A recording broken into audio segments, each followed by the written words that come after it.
This is Byron Gordon for the SES Conference Channel, and we're at SES New York 2012 with Avinash, our keynote. Avinash, as usual, fantastic presentation, roar of applause. Let's get right to it really quick. It's not about how many likes you get on a Facebook page. It's not about how many followers you get on Twitter. As a marketer, I need to be concerned about economic value.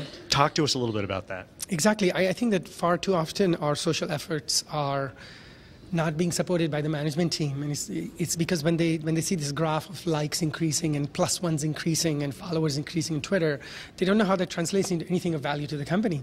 So the thing that I emphasize today in introducing the new Google Analytics social analytics reports is to say, look, let us center everything around answering the question, so what?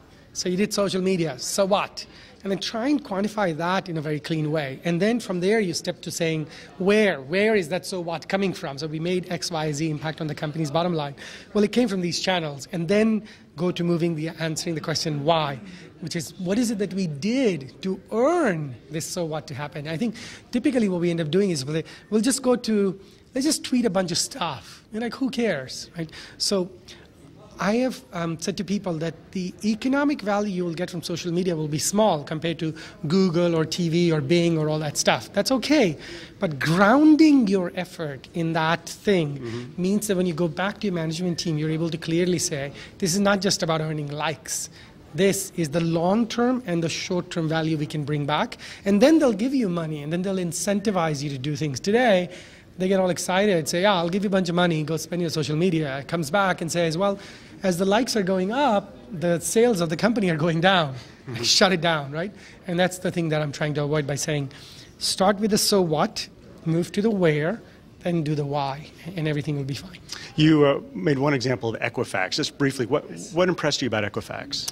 Oh, it's just, I was just in a mood to research my own credit score. And I think that we talk too often about the Amazons of the world, etc. So I wanted to take a completely different business, and a lot of people don't understand the credit score monitoring business. I said, let me just use them as an example of a kind of company that is trying to achieve both online and offline outcomes. And also, they're very smart in terms of, you saw the mobile app example I gave. Yes. Like, I was clever. So they do a bunch of clever things, but they were a good way to say, look, they're trying to drive you to buy the Advantage plan and get the credit score thing done. But then here are the 9 other things they're doing that actually adds long-term value to the business. And I wanted to use that as a way of identifying macro plus micro and the economic value that they create. That's just your springboard for a long-term future success for your company. Got it. And finally, marketers have to spend, what, 10% of their budget on failing faster? Or is that how you put it? Exactly.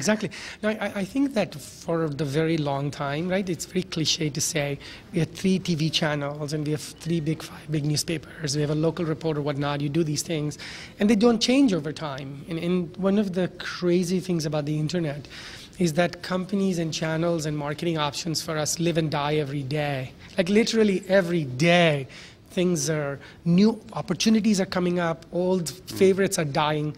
And in order to survive in that world, I think the only thing you can do is say, I'm going to take 90% of my budget and keep putting it to things that I know are working, but I'm going to take 10% of my budget, and its exclusive purpose is to play in this ever-changing landscape.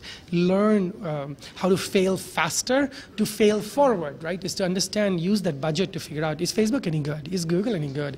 Should we marry catalog marketing in the offline world with email? Things like that. And I think that if you allocate 10% of your budget to constantly failing, you will understand what the future is going to be like now. And when you start understanding that, you'll make sure that, as I said, that you constantly figure out how to become good to great. But if you keep investing in what used to work in the past, the future will surprise you. And sadly, it means going out of business. It's not great. That's all we have time for. Avinash, thank you so much. Thank you, Byron. And there's always more to come on the SES YouTube conference channel. Stay tuned for more.